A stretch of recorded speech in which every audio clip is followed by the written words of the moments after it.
Kenapa ya? Terus kenapa ya? Ya biar kompak gitu loh.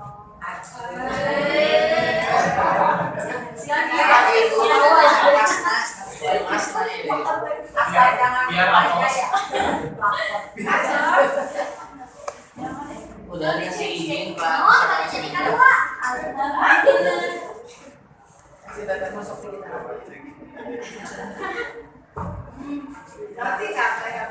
Aku beliin saung daripada rumah.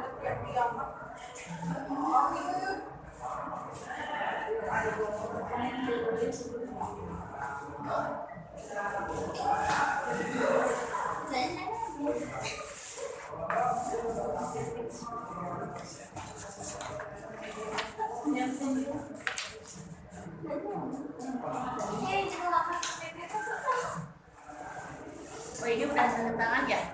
Mohon tangi nasi dulu eta mah. Pak Ujudi kacan aya. Eta sangkian Pak Ujudi. Mawi tos pin. Mana? Ya, keserasnya. Panas na ibu. Ibu beli mana? Ibu di mana? Betul tadi teh saya absena. Ininya ya, sudah. Bismillahirrahmanirrahim. Assalamualaikum warahmatullahi wabarakatuh.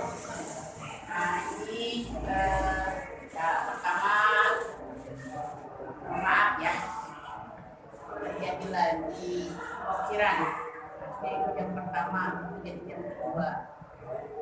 Ibu ada wawancara itu apa? Tentang penelitian yang sudah tahun 2023 itu baru diwawancara terkait hasil penelitiannya. Jadi pas bertepatan jam 13.30. Alhamdulillah Pak Nurdin mau ya. Padahal beliau sibuk kan memimpin itu juga apa yang harus dipimpin. Tapi pas nangis diatur biasa diatur. Alhamdulillah. Pas bisa, saya kan pas 1 jam. Jam 13.30 jam 14.30. Jadi untuk hari ini terkait dengan peradaban dan pemikiran Islam pada masa Khulafaur Rasyidin ya.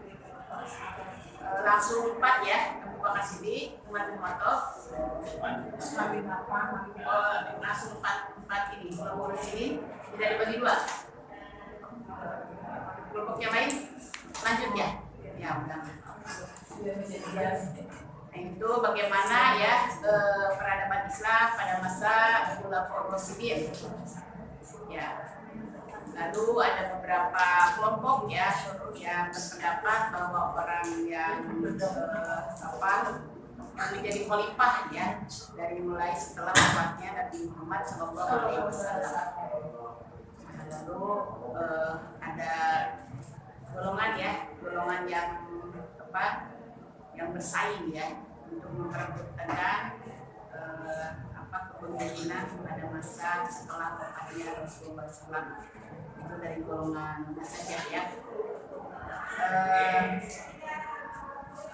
Masuk ini dengan kenapa bisa memilih pertama itu Abu Bakar, alasannya apa?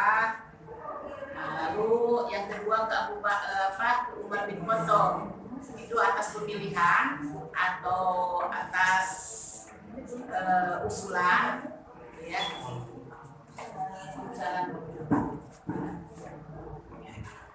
Dan ini masa Abu Bakar itu dari sejak kapan ya pemimpinannya?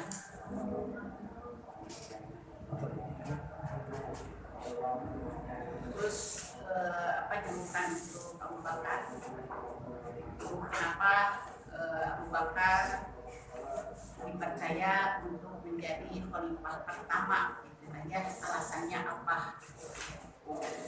Kan kalau mau lihat itu kan Rasulullah SAW sudah wafat, itu dilihat dari kriteria apanya ya, seperti termasuk nah ini Umar bin Khattab kapan mulai menjabatnya ya sebagai pimpinan sebagai khalifah.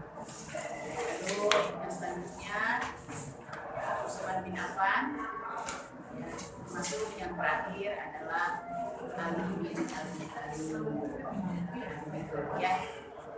Jadi berapa lama ya, berapa periode yang dijabat oleh masing-masing khalifah. Terus kemajuan apa saja yang didapat ya pada masa kekuasaan Khulafaur Rasyidin ya, dari mulai Abu Bakar sampai Ali ya. Ini apa saja itu ya kemajuannya dalam peradaban Islam. Seperti itu. Termasuk peristiwa-peristiwa yang terjadi pada masa Khulafaur Rasyidin ya. Peristiwa ada apa gitu ya, peristiwa misalkan perang atau apa gitu ya, kejadian pada masa Abu Bakar, Umar, Utsman dan Ali gitu ya. Itu diantaranya substansi dari yang dikatakan oleh kelompok enggak ya, itu kami persilahkan ya. Bismillahirrahmanirrahim. Assalamualaikum warahmatullahi wabarakatuh. Subhanallah, alhamdulillah, wa la ilaha illallah, wallahu akbar, wa la haula wa la quwwata illa billah. Allahumma rabbi shrah li sadri wa yassir li amri wa hlul 'uqdatam min lisani yafqahu qawli. Subhanaka la ilma lana illa ma 'allamtana innaka antal alimul hakim. Allahumma inna nas'aluka ilman nafi'an wa rizqan thayyiban wa amalan mutaqabbalan. Yang kami hormati dosen yang telah memberikan kesempatan untuk memaparkan pada kesempatan hari ini. Yang kami hormati Bapak Ibu, alhamdulillah kita semua bisa bertatap muka di bulan keempat ini. Mudah-mudahan di bulan yang mulia ini, bulan Ramadan ini, mudah-mudahan saum kita, ibadah kita, amalia kita diterima oleh Allah Subhanahu wa Ta'ala sebagai bentuk amal soleh yang tentunya bisa mengantarkan kita semua mendapatkan maghfirahnya, ampunannya, kemudian rahmat, fadl dan karunia-Nya dari Allah Subhanahu wa Ta'ala. Dan tentunya ilmu yang kita pelajari hari ini, materi hari ini mudah-mudahan menjadi ilmu yang bermanfaat, ilmu yang berkah, dan tentunya mendapatkan rahmat dan ridho dari Allah Subhanahu wa Ta'ala. Untuk memulai kegiatan diskusi ini, marilah kita sama-sama membacakan Al-Basmalah. Bismillahirrahmanirrahim.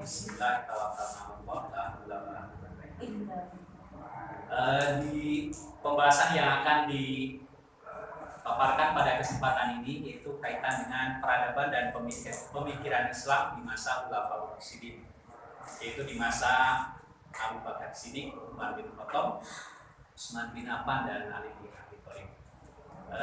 Untuk yang pertama insya Allah akan dipaparkan oleh Ibu Siti Fatimah dari Umat ya.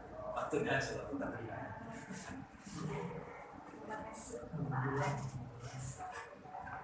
Bismillahirrahmanirrahim. Langsung saja yang pertama Khalifah Abu Bakar As-Siddiq.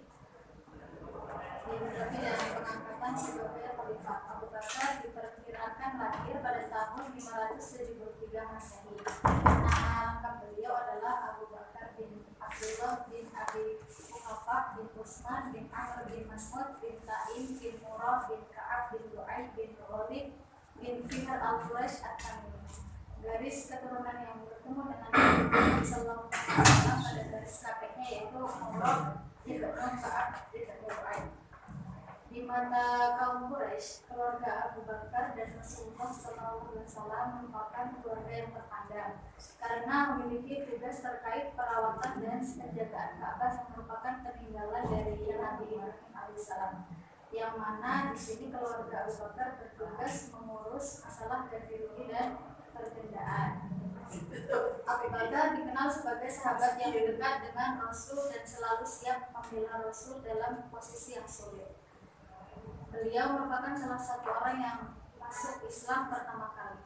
Hal ini ditimbulkan lantaran sebelum Abu Bakar mengenal Nabi Muhammad SAW. Beliau telah dikenal menjadi sebagai seseorang pemikir yang cerdas. Sebagai seseorang pemikir, Abu Bakar mencermati orang Quraisy bahwa penyembahan berhala adalah suatu keberkahan, sehingga sesudah Nabi Muhammad mendakwahkan agama baru yaitu Islam, beliau langsung memeluk Islam.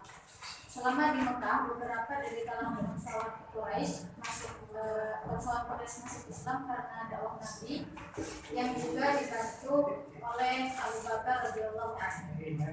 Abu Bakar tidak segan-segan untuk mengeluarkan harta yang beliau miliki untuk kepentingan penyebaran agama Islam dan membela umat Islam.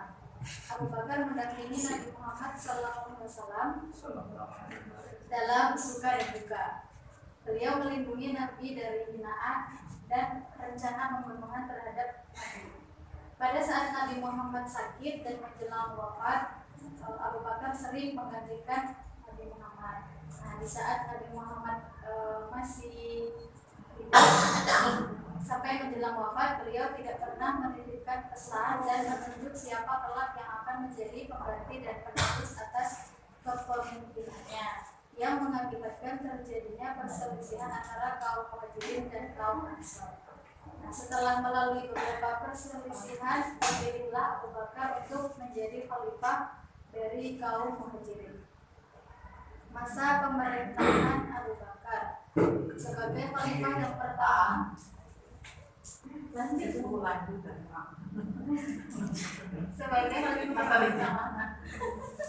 Sebagai khalifah yang pertama, Abu Bakar tentu mempunyai problem yang sangat banyak. Untuk mengatasi hal ini, beliau meminta pendapat dengan para sahabat untuk menentukan tindakan yang harus diambil dalam menghadapi kesulitan. Usaha yang dilakukan antara lain yang pertama, mengirim pasukan Usama telah diperintahkan untuk berperang melawan Romawi saat Nabi masih hidup. Tetapi perang itu gagal terjadi dikarenakan pada saat Rasulullah wafat dan Usama beserta pasukannya kembali ke Madinah.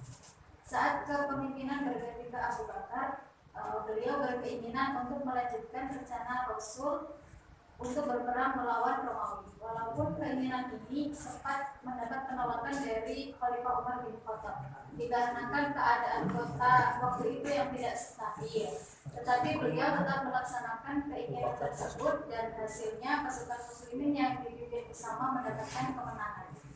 Banyak sekali korban-korban akibat perang tersebut dan banyak juga rampasan bulan yang bisa oleh pasukan Usama. Usaha yang kedua yaitu memerangi kaum riddah, nabi palsu dan orang yang menolak membayar zakat. Pada masa awal kepemimpinan Abu Bakar dihadapkan pada masalah nabi palsu, kemurtadan dan orang yang tidak mau membayar zakat. Masalah nabi palsu merupakan masalah yang telah ada saat Rasul masih hidup, tapi tidak begitu melakukan perlawanan yang cukup berarti kepada Rasul. Nah, tapi setelah wafatnya Rasul, mereka semakin menjadi berani dan mudah menyebarkan pengaruh kepada kaum muslimin yang belum mempunyai keimanan yang kokoh. Tokoh-tokoh tersebut seperti Tulaikah di Bani As'ad, Musailamah di Bani Hanifah, dan di Yaman muncul Al-Ansir bil Himar. Golongan murtad muncul karena adanya kaum muslimin yang hanya masuk Islam tidak secara sungguh-sungguh. Mereka hanya masuk Islam karena pada saat itu Islam yang berkuasa, sehingga keimanan mereka mudah goyah dengan wafatnya Rasul. Pada masa Khalifah Abu Bakar radhiyallahu anhu terjadi perbedaan pendapat di kalangan sahabat tentang tindakan yang dilakukan dalam menghadapi kesulitan yang memuncak pada masa tersebut. Namun Abu Bakar tetap bersabar dan selalu tenang. Abu Bakar sampai bersumpah dengan tegas menyatakan akan memerangi semua golongan yang menyimpang dari kebenaran termasuk kaum muslimin yang murtad. Nah, dari sini kita dapat mengetahui bagaimana Abu Bakar mempunyai sikap yang lemah lembut, akan tetapi beliau mempunyai prinsip yang kuat dalam mempertahankan Islam. Dan beliau tetap berpegang pada prinsipnya walaupun terjadi perdebatan di kalangan sahabat sendiri. Khalifah Abu Bakar menyusun strategi peperangan dengan cara menyusun dan membagi pasukan Muslim menjadi 11 divisi yang masing-masing divisi dipimpin oleh seorang panglima besar, panglima perang besar. Nah, dengan strategi perang tersebut akhirnya kaum yang ingin memisahkan diri dengan Islam dapat ditumpas dan persatuan Islam dapat dibangun kembali. Inilah fondasi pertama yang telah dibuat oleh Khalifah Abu Bakar untuk perkembangan Islam untuk masa selanjutnya. Pada masa ini belum banyak yang dapat dilakukan oleh Khalifah Abu Bakar mengenai pengelolaan pemerintahan. Hal ini disebabkan oleh banyaknya masalah internal yang harus dihadapi. Bentuk pemerintahan pada Khalifah Abu Bakar masih meneruskan seperti apa yang dilakukan oleh Rasul, yaitu kekuasaan bersifat internal atau eksekutif legislatif jadi terpusat pada pemimpin tertinggi. Sentral terpusat sentral. Kemudian usaha yang ketiga yaitu pembukuan Al-Quran. Ide mengenai pembukuan Al-Quran ini berasal dari Umar bin Khattab. Ide ini muncul karena keprihatinannya terhadap banyaknya penghafal Al-Quran yang meninggal dunia dalam perang Yamamah. Untuk mewujudkan idenya ini, Umar melakukan ngobrol-ngobrol berbincang dengan Abu Bakar karena beliaulah pemimpin tertinggi umat Islam pada saat itu. Nah, pada awalnya Abu Bakar tidak setuju dengan ide Umar dengan alasan Rasul tidak pernah memerintahkan untuk membukukan Al-Quran dan Abu Bakar tidak mau melakukan perbuatan yang tidak dianjurkan oleh Rasul. Namun setelah terjadi ngobrol yang cukup panjang, akhirnya Khalifah Abu Bakar setuju dengan ide Umar. Untuk merealisasikan program ini, Khalifah Abu Bakar memanggil Zaid bin Sabit untuk mengumpulkan Al-Quran. Sama juga pada awalnya Zaid juga tidak setuju dengan alasan seperti yang disampaikan oleh Abu Bakar. Namun setelah ketiga orang ini ngobrol-ngobrol berdialog, akhirnya diputuskan untuk membuka Al-Quran dan orang yang diberi tugas tersebut yaitu Zaid bin Sabit. Kemudian usaha yang keempat yaitu dinamika pemikiran. Dalam masa pemerintahan Khalifah Abu Bakar banyak dinamika pemikiran yang muncul mengenai masalah-masalah ilmu pengetahuan. Hal ini disebabkan oleh permasalahan internal kaum muslim dan perluasan wilayah yang masih sangat sedikit. Ilmu yang berkembang pada masa ini masih didominasi oleh perkembangan ilmu nakliyah, yaitu ilmu-ilmu yang bersumber pada Al-Quran atau dari Nahl. Yang kedua, Umar bin Khattab. Nama lengkapnya adalah Umar bin Khattab bin Nafil bin Al-Uzza bin Rabah bin Ka'ab bin Lu'ay al-Quraisy. Silsilah Umar bertemu dengan Rasulullah pada kakek ke-7, sedangkan dari pihak ibunya pada kakek ke-6. Umar dilahirkan di Mekah 4 tahun sebelum perang Hijrah. Tetapi menurut Ibnu Asir, dia dilahirkan 13 tahun sesudah kelahiran Rasulullah SAW. Hal ini berarti beliau lebih muda 13 tahun dari Nabi Muhammad. Umar masuk Islam pada tahun ke-5 dari kerasulan Nabi. Setelah masuk Islam, dia menolak menyembunyikan keislamannya bahkan dalam sebuah hadis Rasulullah pernah berdoa, "Ya Allah, muliakanlah Islam dengan salah seorang dua lelaki ini, yaitu Amr bin Hisham dan Umar bin Khattab." Doa Nabi SAW dikabulkan oleh Allah dengan Islamnya Umar. Bersamaan dengan Islamnya Umar, masuk Islam pula paman Nabi yaitu Hamzah bin Abdul Muthalib. Sebelum masuk Islam, Umar dikenal paling tinggi menantang dakwah Nabi ketika tahu kalau adiknya Fatimah bin Al-Khattab beserta suaminya telah masuk Islam. Dia sangat marah dan pergi ke tempat adiknya dengan emosi yang meluap-luap sampai dia menampar adiknya yang sedang belajar Al-Quran. Kemudian masa pemerintahan Umar bin Khattab. Yang pertama, beliau mempunyai kebijakan strategi Umar bin Khattab. Umar dikenal sebagai khalifah yang menerapkan negara modern atau daulah Islamiyah. Beliau membagi negara terdiri dari provinsi-provinsi yang berotonomi. Kepala pemerintahan provinsi bergelar amir. Di setiap provinsi tetap berlaku adat kebiasaan setempat selama tidak bertentangan dengan aturan pusat. Para amir atau gubernur provinsi dan para pejabat distrik serta diangkat melalui pemilihan. Nah, untuk menunjang mekanisme agar berjalan dengan lancar, dibentuklah organisasi negara Islam yang pada saat itu garis besarnya yang pertama dibentuk An-Nizam Asyasi atau organisasi politik. Yang kedua ada An-Nizam Al-Idasi atau organisasi tata usaha atau administrasi negara. An-Nizam Al-Harbi organisasi pertahanan negara. Ada organisasi keuangan negara atau An-Nizam Al-Mali. Yang terakhir ada organisasi kehakiman atau An-Nizam Al-Qadari. Yang kedua ada ijtihad. Pada masalah ijtihad, ternyata Khalifah Umar telah mencontohkan dengan melakukan ijtihad tentang hukum Islam. Ijtihad tersebut mencakup yang pertama tidak melaksanakan hukuman potong tangan terhadap pencuri demi membebaskan dirinya dari kelaparan. Yang kedua menghapuskan bagian zakat bagi para mu'alaf. Yang ketiga menghapuskan hukum mut'ah atau kawin sementara yang sebelumnya diperbolehkan. Yang keempat ada inti dari semua perubahan peraturan pemerintahan adalah untuk kepentingan dan kemaslahatan umat Islam. Khalifah Umar telah benar-benar mengajarkan kepada kita bahwa sebenarnya hukum Islam tidak kaku dan harus dimaknai sama dalam setiap zaman. Hukum Islam bersifat fleksibel, artinya setiap zaman dapat melakukan ijtihad, asalkan ijtihad yang dilakukan tidak menyalahi Al-Quran dan hadis. Yang ketiga ada perkembangan ilmu pengetahuan.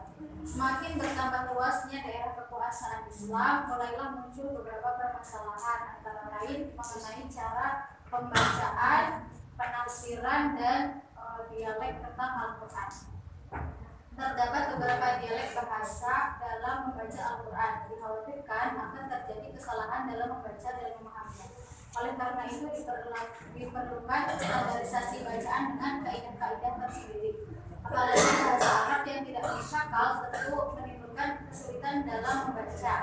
Untuk mempelajari bacaan dan pemahaman Al-Quran, Khalifah Umar telah mengutus Mu'adz bin Jabal ke Palestina. Terus ada Ibadah bin As-Samit ke Hims, Abu Darda ke Damaskus, Ubay bin Ka'ab dan Abu Ayyub menetap di Madinah.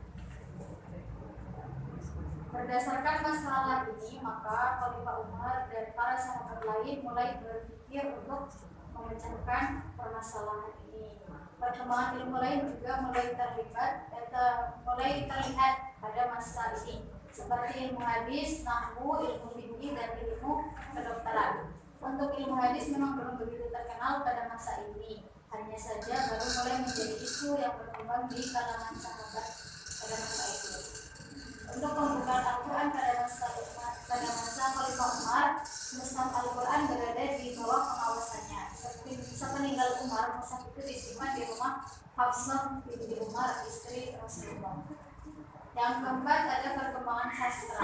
Masyarakat Arab sangat dekat dengan masalah sastra, bukan pada masa pra-Islam dunia kesastraan Arab sudah mengalami kemajuan. Masyarakat Arab sangat senang terhadap karya sastra, sehingga Al-Quran tidak hanya berisi tentang firman Allah yang bersifat formal, tetapi juga terdapat karya sastra yang mengagumkan di dalamnya.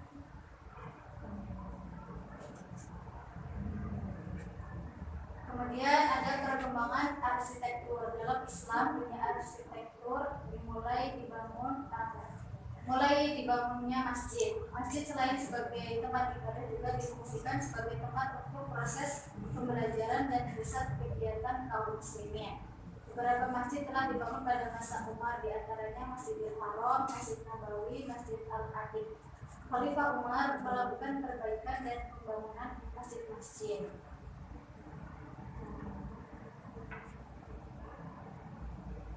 Selain masjid juga dibangun kota-kota, di antaranya kota Basra dibangun pada tahun 14 sampai 15 Hijriah.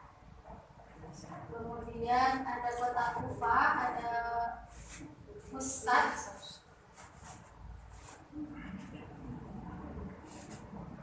yang dibangun di sebelah timur Sungai Nil. Mungkin segitu penjelasan penyampaian tentang Khalifah Umar dan Khalifah Abu Bakar. Selanjutnya akan disampaikan oleh saya Pak Ahad. Bagian yang ketiga adalah Utsman bin Affan. Yang pertama adalah kaitan dengan biografi dan pengangkatannya sebagai khalifah. Di mana nama lengkapnya adalah Utsman bin Affan bin Abdul As bin Umayyah bin Abdul Hasan bin Abdul Manaf bin Qusay.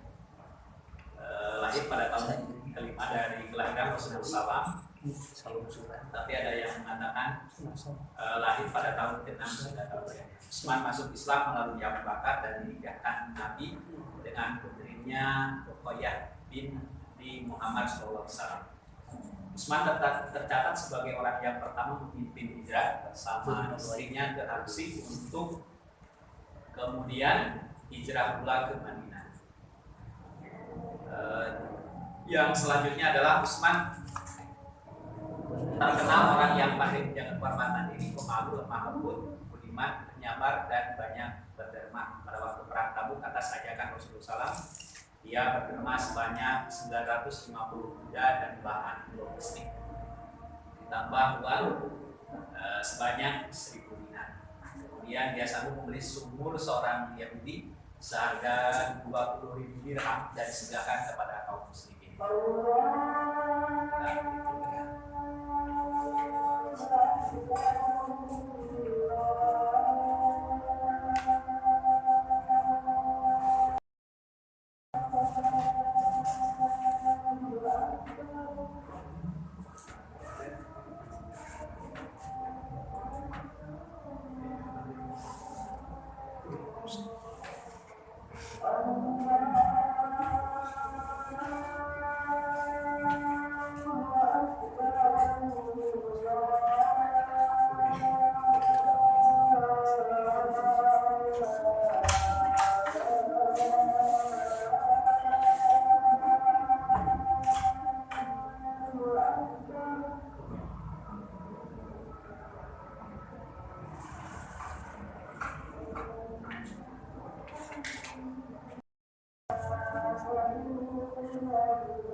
Baik, yang selanjutnya ini masa pemerintahan Utsman bin Affan.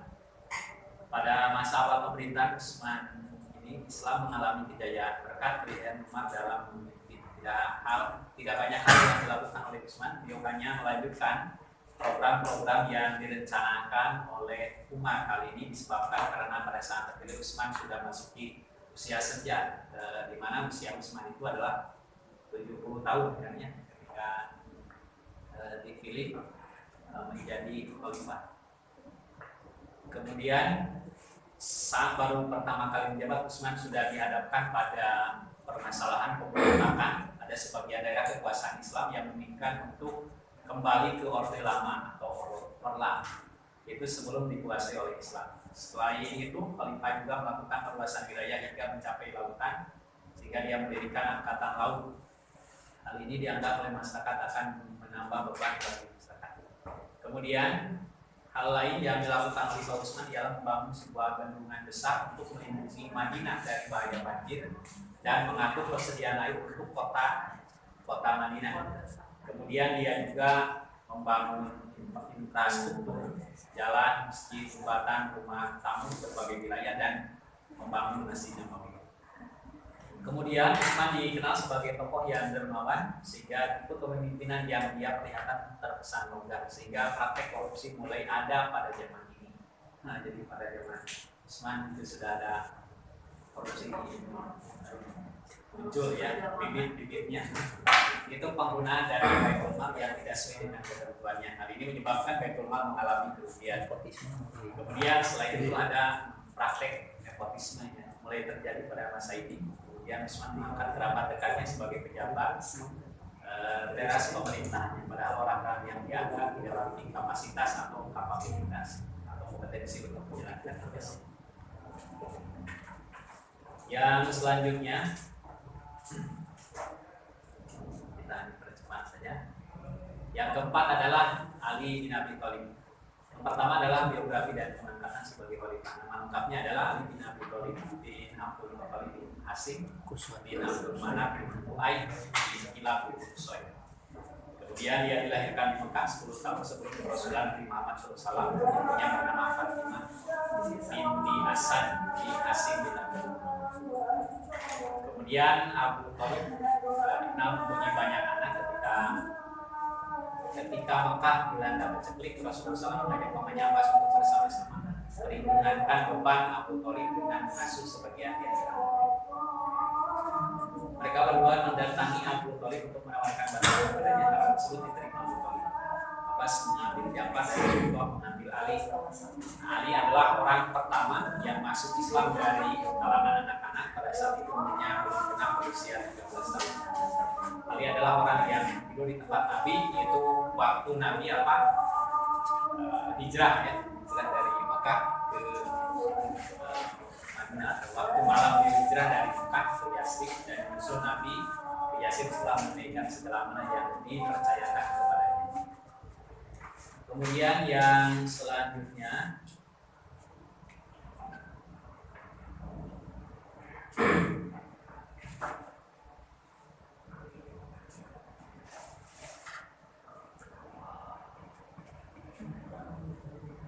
Ali dinikahkan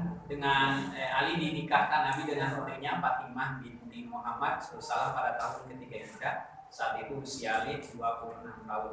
Dari hasil pernikahan itu mereka dikaruniai Allah Subhanahu wa taala 2 orang putra, yaitu Hasan dan Husain. Ali bersama Rasulullah SAW turut dalam semua perang yang diikuti Nabi kecuali hanya perang Tabuk yang tidak dapat diikuti Ali karena saat itu dia dipercayakan Ali menggantikan beliau di Madinah. Ali terkenal ahli menunggang kuda dan sebagai seorang pemberani. Abu Bakar dan Umar telah menjadikan Ali sebagai anggota musyawarah dalam berbagai urusan penting. Mengingat Ali adalah seorang faqih dalam agama, di samping sebagai orang yang cerdas.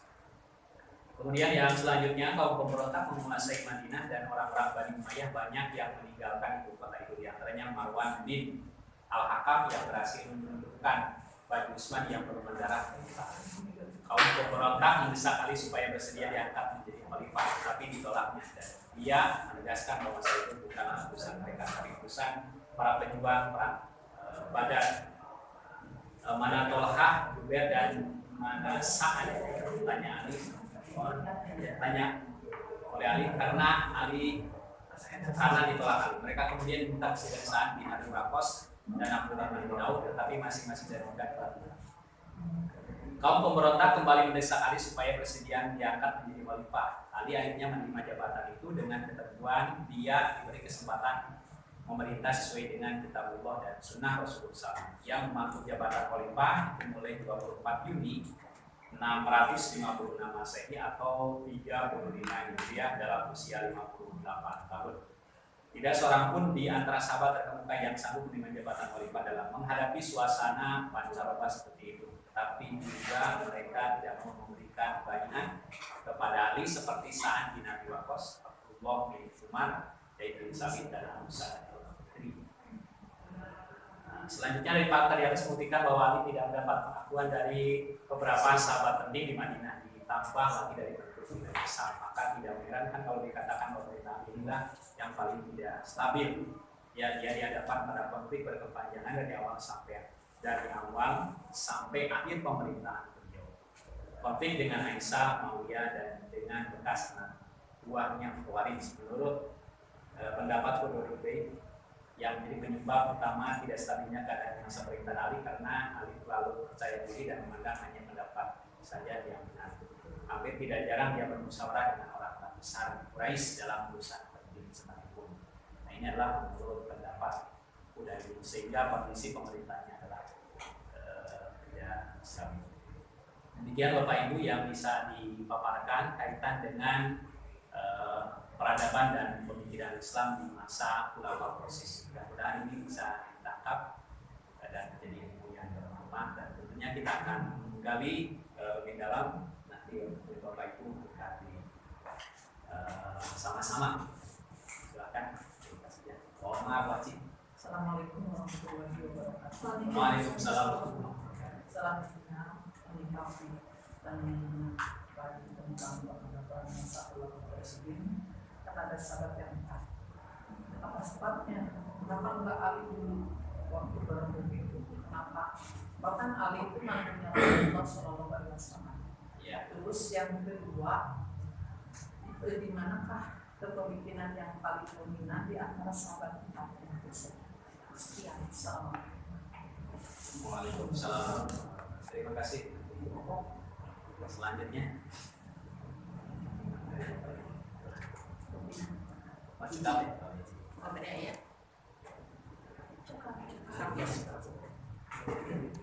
Foto orang dua katanya. Kenapa tidak Ali bin Abi Thalib? Sementara Ali bin Abi Thalib kan keluarga dekat itu. Siapa menantu gitu ya, menantu anak Siti Fatimah. Ya, yang Siti Fatimah. Baik Siti Fatimah. Kenapa? Baik, akan dijawab oleh Bu Siti Fatimah. Siti Fatimah. Kenapa tidak? Terus yang keduanya? Yang keduanya adalah Apa yang paling menonjol? ya dari kepemimpinan. Yang paling dominan, yang paling dominan, Yang paling dominan. Di antara yang empatnya ya. Maksudnya dominan apa nih? Enggak, dalam kepemimpinannya di masa-masa jayanya, apakah Abu Bakar, Umar, Utsman atau Ali yang paling berperan penting? Oh, di antara 4 itu mana yang paling dominan sih? Kalau yang paling lama, saya tahu ya. Usman bin Affan.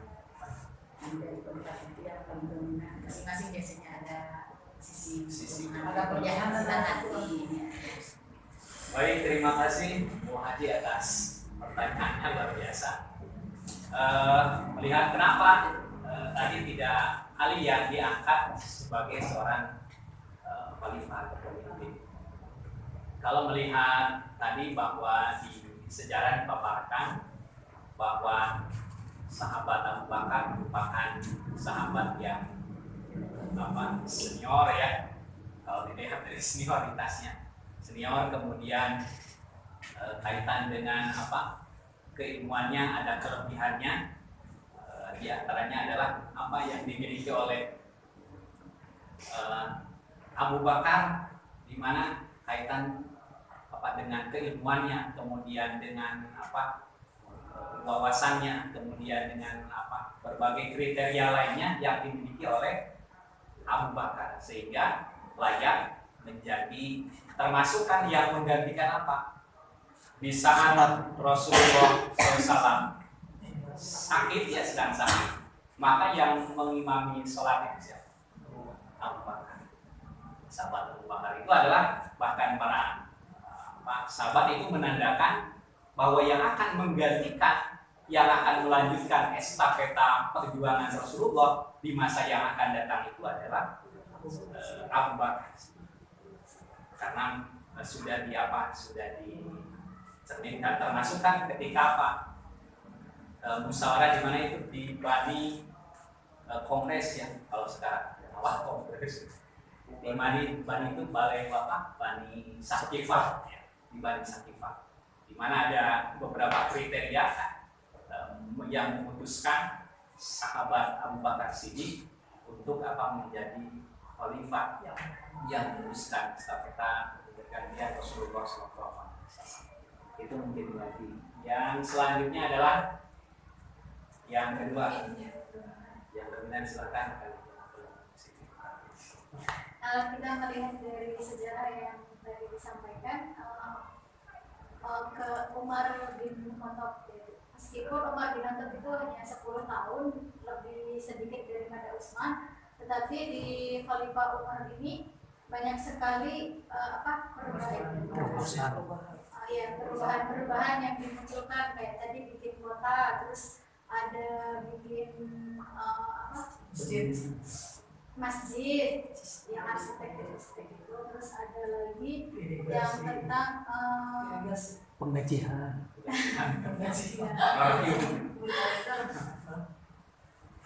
ada lagi tentang organisasi keislaman.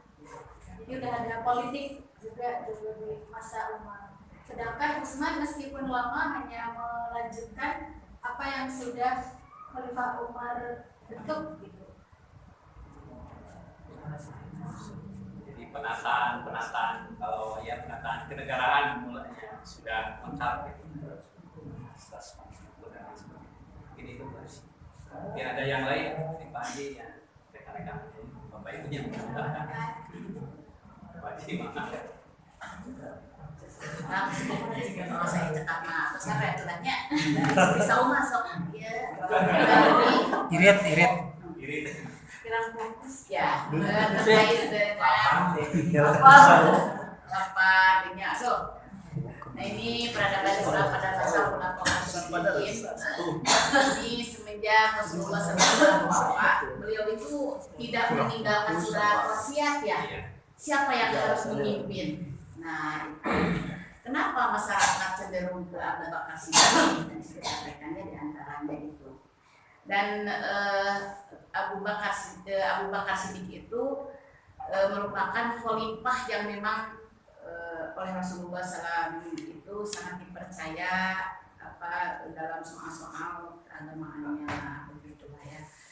Mereka menghendaki agar Abu Bakar memimpin urusan keduniaan dan juga kekhalifahan, yaitu tentang keagamaannya juga.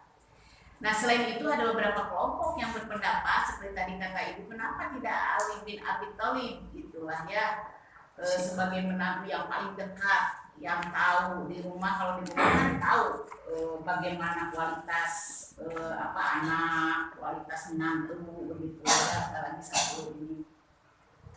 Terus Siti Fatimahnya ya, Siti Fatimah itu. Ada 2. Nah, selain itu yaitu ada beberapa kelompok yang berpendapat bahwa orang yang paling berhak atas kekhalifahan itu adalah Ahlul Bait Rasulullah Sallallahu Alaihi Wasallam, yaitu siapa?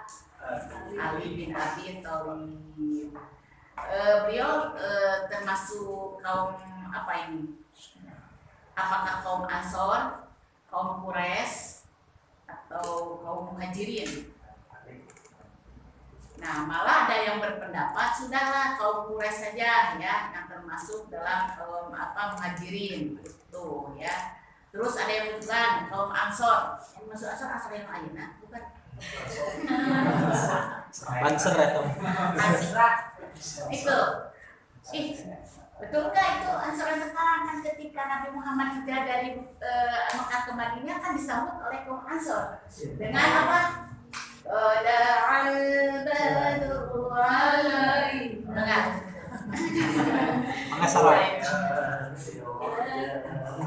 Nah, di sini ada 3 golongan yang bersaing keras ya terhadap perebutan kepemimpinan itu. Yang pertama Ansor, Muhajirin, dan keluarga Hashim. Nah, keluarga Hashim yang mana? Coba Dina Rudayani ini. Ada enggak keluarga Hashim? Sana Hashim ya. Ya, coba ada nggak?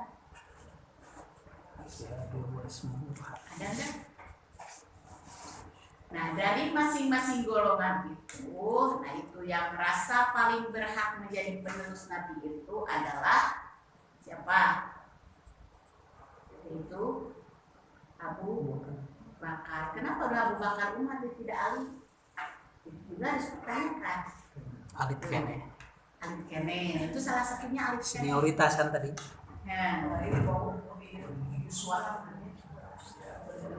Nah, karena dengan semangat ukhuwah Islamiyahnya, maka terpilih Abu Bakar Siddiq.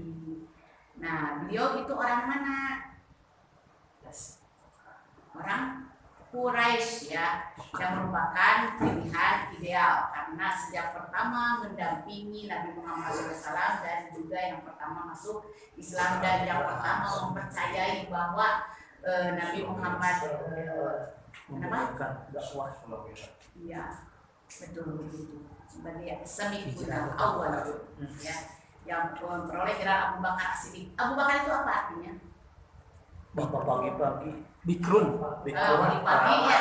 Apa? Habis pagi-pagi. paling pertama, Ya, paling awal. paling awal mempercayai Nabi Muhammad SAW itu mendapat wahyu begitu, ya itu. Nah,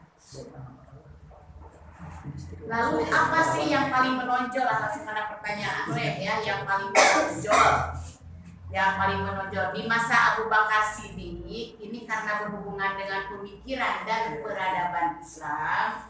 Berarti pemikirannya seperti apa Abu Bakar Siddiq?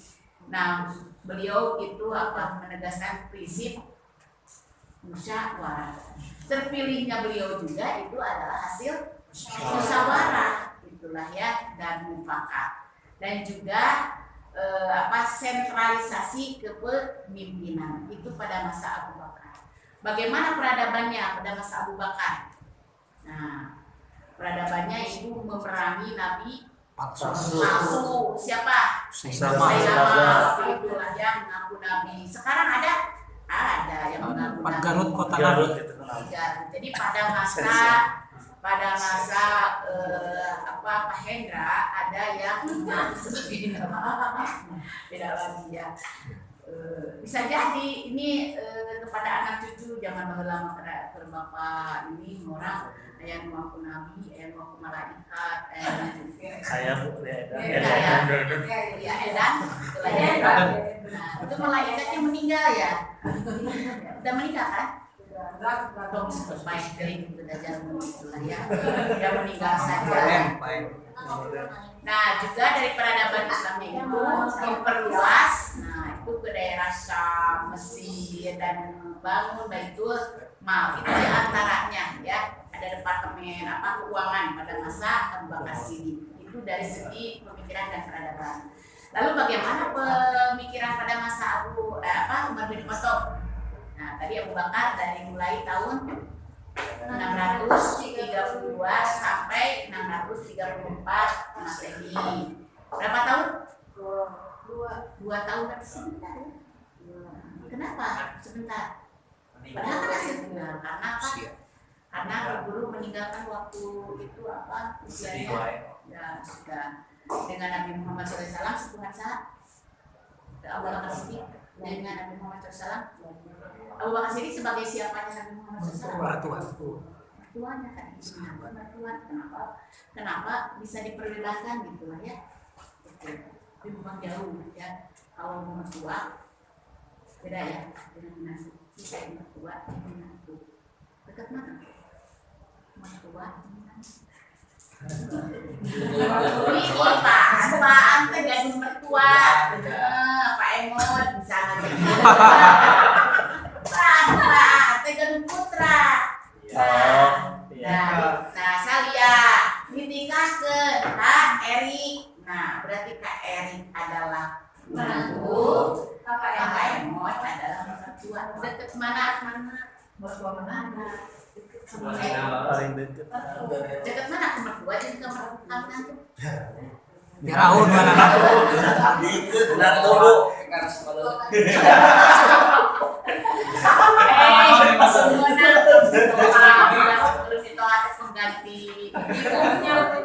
iya buat apa aja saya kalah kumpul kan sudah dominan tuh opat. Sebenarnya masalah kedekatan itu ya bukan karena materi bukan, tapi itu bagaimana hati sebenarnya ya. Ketika hati yang bicara. Ya. Kamu udah menang di burungnya minang teh. Berarti orang teh akan deket kan ini yang berarti. Singkatan mitoha minantu teh. Singkatan. Mitoha mimiti toegas habis. Sekali keminantu mimiti nanggung tugas. Tugas minantu teh beratnya melanjutkan dari benar dari bapak itu misalnya. Nah tapi ada mitoha teh punya keminantu teh ya. Dewi berehan. Sama ijabah doa. Kan Allahumma zawwijni zaujatan solihatan wa mitohaan bageran kerap mere carang nitah. Nah itu cita-cita minatu mah mitoha. Apa sih baji? Nah cikanya meninggal eta cikanya di sebelah kiri di itu untuk balik dari sana. Si borokok memang ya tidak ada duanya pengganti dari seorang ibu ya. Ini mah ya pengalaman saja itulah ya, yakin ibu bapak juga pengalaman. Saya secinta sesayang ibu kandung dia ibu kandung. Mah dalena mana sih udah.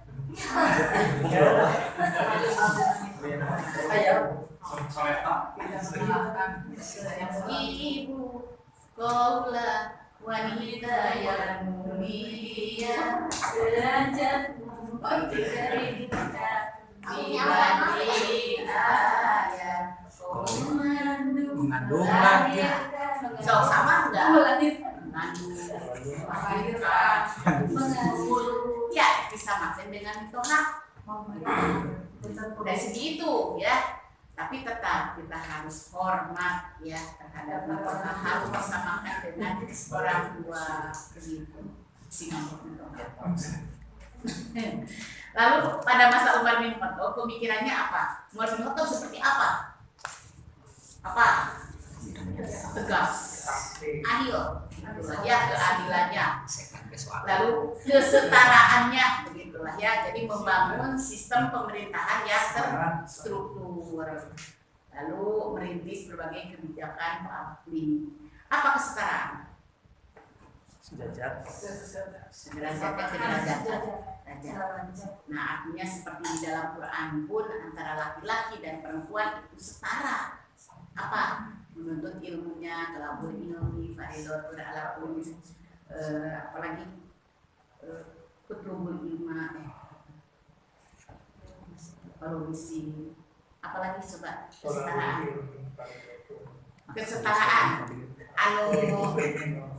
itu tentang kepada laki-laki yang beriman, perempuan yang beriman.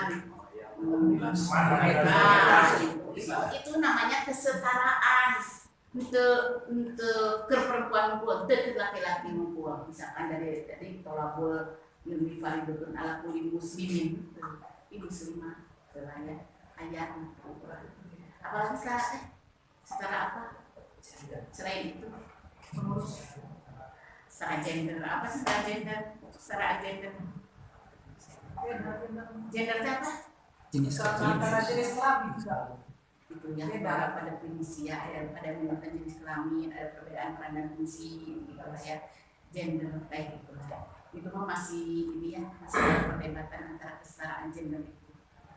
Jadi itu misalkan kan sekarang kalau tidak ada seorang ayah, sementara anak paling gede itu adalah perempuan. Nah, tidak ada lagi yang menjadi nafkah buat keluarga. Nah, berarti perempuan yang paling besar. Anak lagi udah kali dikenain ada laki-laki tapi masih kecil. Nah, berarti itu kan mengambil alih seorang bapak nyari nafkah. Nah, itu kan bisa dikatakan setara. Disitulah mencari nafkahnya. Ketika seorang ayah tidak ada. Setuju tidak? Hebat. Ya kalau sudah meninggal mah apa boleh puas ya? Seorang ibu bapak ayah sudah meninggal, jadi tidak ada tulang punggung yang perempuan. Tapi ayah mah kalau melihat asal 12-an nama beca ayah nama apalagi Parkir. bensin ya apa tapi ya sabarnya satpam betul ada satpam itu tuh dia bus betul ada anak. Nah itu kan sedangkan daripada apa mencari yang tidak halal. nanti asawa yang menjual diri begitu daripada itu karena pekerjaan itu sangat sulit makanya tapi sudah biasa kita melihat bulan-bulan sebagai kendeker itunya perempuan bisa aneh gitu sekarang apakah itu dikatakan setara. Nah akhirnya kembalikan diri kalau menuruti sudah ini makanya itu mah jadi apa darurat ya maksudnya darurat atau kesetaraan darurat ya darurat yang masih pagi hari urut ini kumaha kemudian atau ya daripada berjual diri yang haram sementara sudah bukti bahwa ya suami sudah tidak ada begitu itu alasannya coba saja disurvei salah kenapa ibu melakukan ini saya adalah sebagai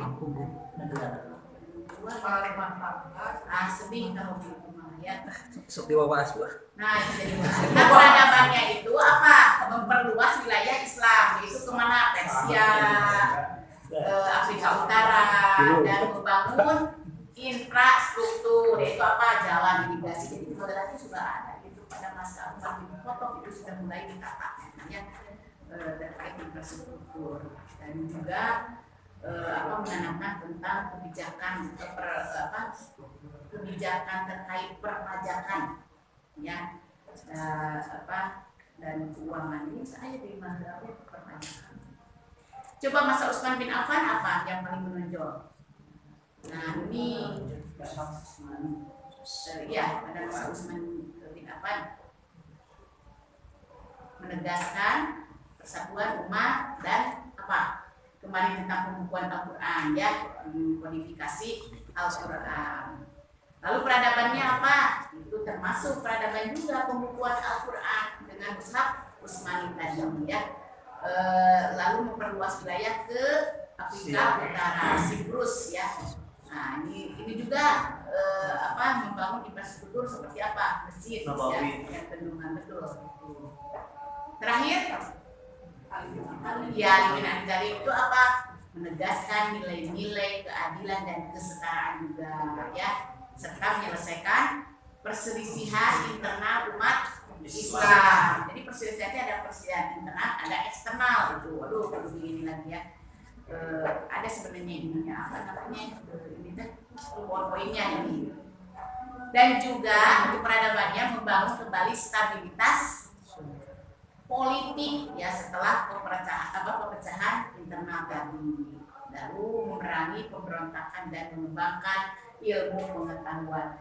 Jadi Alimin Al-Talib itu dan lebihnya sudah begitulah ya. Jadi sebenarnya dari masing-masing khalifah itu memiliki gaya kepemimpinan yang berbeda-beda.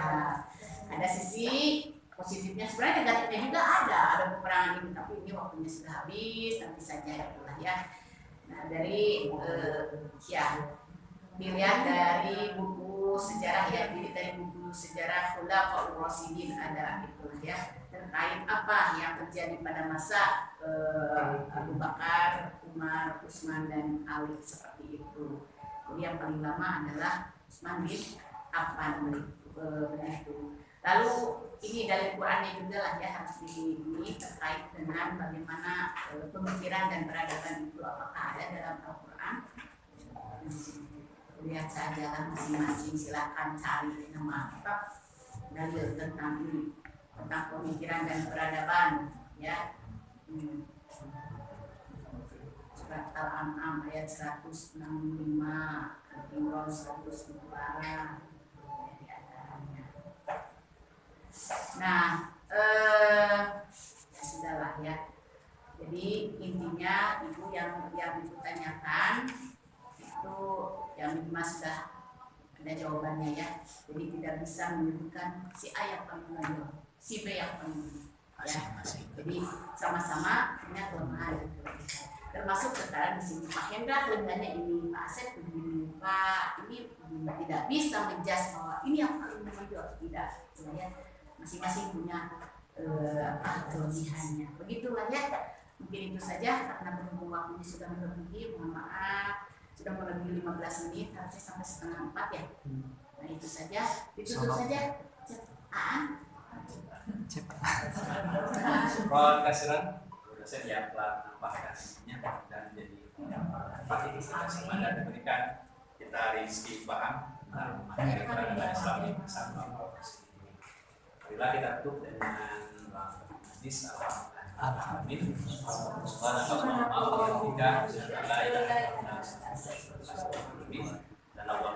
Assalamualaikum warahmatullahi wabarakatuh. Waalaikumsalam. Kasih apa suatu.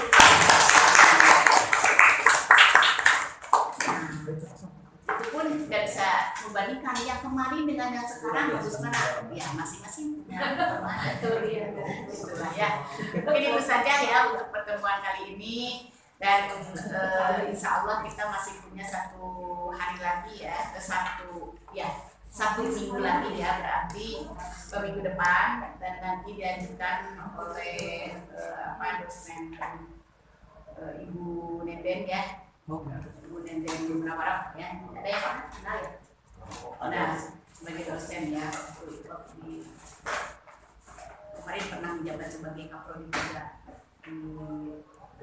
di ya. Ada satu kali pertemuan lagi, saya 5 kali, nanti Ibu Nenden 4 kali, lanjut Pak Tajudin 5 kali. Soal nanti kolaborasi ya. Kayaknya untuk soal UTS Ibu dan Bu Nenden yang akan membuat, karena ini adalah suasana kali pertemuan itu Ibu dan Bu Nenden satu ya. Bisa jadi Ibu saja ya. karena nanti dilanjutkan di bulan 2 kali mungkin di bulan ini.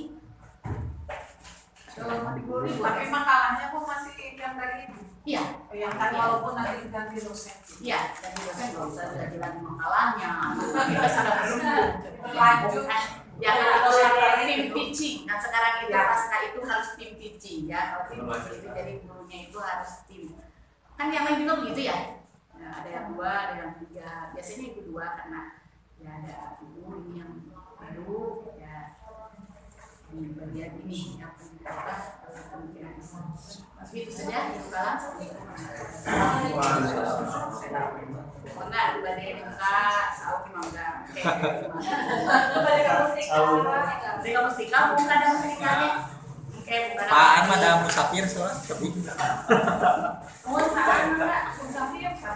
Pantas pemuka. Oh iya, ya mau musafir pinggulnya. Musafir di mana? Samara. Tapi musafir. Musafir, Pak. Saya rusak.